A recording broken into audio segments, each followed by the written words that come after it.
What's going on, NFTV family? This your host, 44K. The K stand for King K.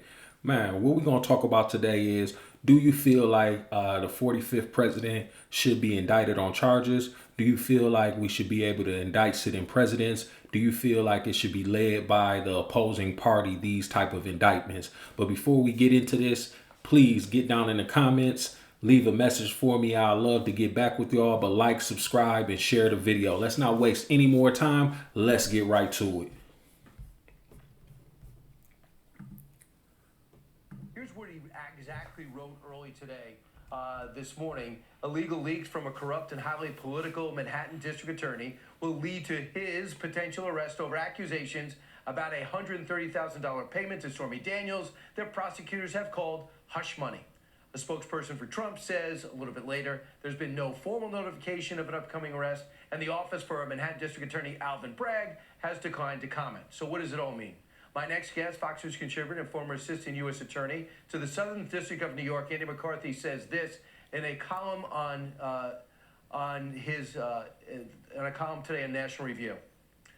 McCarthy says progressive prosecutors Alvin Bragg's impending criminal prosecution of Donald Trump is a disgrace. As a matter of due process and good governance, it's good for Trump's political fortunes, at least in the short term. We shouldn't lose sight, though, that it is good for Democratic political fortunes in the long term. Here to expand on this is Andy McCarthy. So, Andy.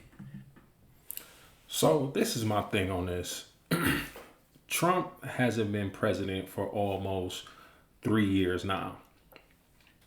And they keep coming with charge after charge, trying to indict Trump, trying to impeach Trump, trying to criminally charge Trump, all these different type of charges, Russiagate, collusion, the thing with Ukraine, all these different things, and he's yet to be criminally prosecuted and sent to jail.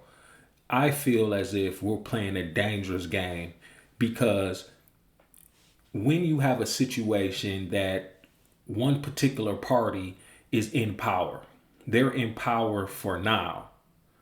So with them in power now, they're able to wield the power of the government on whoever they see fit. But it becomes dangerous if you begin to set a precedent on situations like this, because you're not always going to be in power. So when the next party comes into power and they're seeking revenge for what you did to the last Republican president, then they're going to start wielding that government power in a type of way that's not beneficial to the American people as a whole. So when you have situations like this progressive district attorney in New York trying to bring charges against Trump that the feds didn't even want to bring charges against him for, trying to uplift his name or trying to sully the president's name before an election, this becomes murky water territory, because we as the United States of America, we are supposed to decide our elections through voting. We don't need the government coming in and trying to tear down potential candidates for office through criminal charges like we're a banana republic. And that's what we're starting to go towards. It's getting weird on the Hill. It's getting weird in Washington, D.C., because what you have is a tit for tat going on between the United States government. If you realize you had the situation with Bill Clinton, with Monica Lewinsky, and them trying to impeach him, then you have the back and forth going from that. Them trying to impeach Trump. Every time something happens in office, the one's trying to get the up on the other. Now, I understand different ideology versus progressive, liberal versus conservative, Republican. I understand that. But at the end of the day, we're supposed to be trying to come up with the best policies for the American people to move the United States forward. It's not supposed to be a situation where it's a tit for tat and it's just the high power people in Washington, D.C. trying to get the next win and tally a win.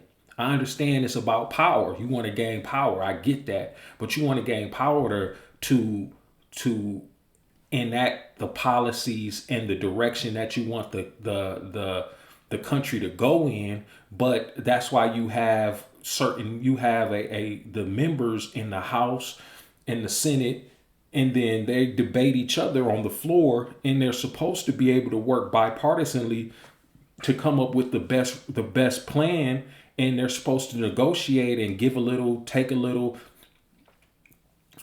so that you come up with the best way for the United States. But right now, it's total chaos in Washington, D.C., to where no one is getting along. Everybody is out for self. When I mean self, I mean their party, and they just want to rack up the wins and the tallies for that. But let's watch a little bit further. Surprised we're at this point, even though there's no confirmation of it? Where do you go from here?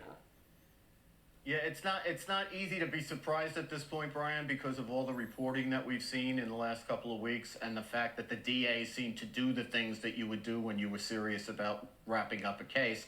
Hasn't happened yet, but I would imagine early next week we're going to see it. So right now, we understand that you do not think much of this case. It actually took place in 2007. The payments took place in 2015. Why this? Why now? And Alvin Bragg walked away from this case before. What changed? Yeah, he walked away from it, Brian, and my old office, the Southern District of New York, the federal prosecutors in Manhattan, also wanted no part of this case, which hinges not only on the testimony of the porn star, Stormy Daniels, who, look, I think it's credible for her to claim that this happened way back when, but at the same time, she's on record a couple of times saying it didn't happen. The other crucial witness here is Michael Cohen, and I think probably the feds walked away from him because of his deep credibility problems. Obviously, so yeah. You're not starting out in a great place with those witnesses. So you have a situation where you have two witnesses who aren't credible. Michael Cohen could be holding a grudge because how things played out in the long run with him. You have Stormy Daniels, who's a former adult film star, and it could be good to rejuvenate her career, speaking engagements, different things like that. It could be a money grab for her. And then you have a district attorney who walked away from it in the past. You have a district attorney who used to be over the Southern District of New York, who walked away from it. So what is causing all of a sudden this rehashing of this when nothing else has stuck in the past? So now they're rehashing something from 2007, rehashing something again from 2015, right around the time when we're getting into the major swing of things for the 2024 election. We have to begin as a nation to stand up to our politicians, stand up to our elected officials, and let them know we're not going to stand for this type of stuff. We have to be the ones, they work for us, the people. We have to be the ones that speak out against this, because if you have any bit of reason in your body, any bit of reason in your mind, logic, you understand that when you are no longer in power, you don't want the power of the government wielded at a potential candidate that you might be for. So for those that are for Trump, I can understand why they are angry that potentially, well, the government has been being wielded against him, trying to discredit his name, trying to slander him in every form and fashion, and it's becoming dangerous. So I appreciate you guys for checking into this video. Please do me a favor though. I'm growing this channel. I want to continue to get better at doing this. Tell me how you guys would like the information delivered to you and tell me topics that you would like me to touch on. I'm somebody that has a broad scope in terms of what's going on, pop culture, politically, sports, different things like that. But I definitely want to keep you all entertained, and I really appreciate you all's help if you would get down in those comments and let me know. But don't forget to like, subscribe, share, and turn on that notification button. I'm your host, 44K. The K stand for Kincaid. God bless and good night.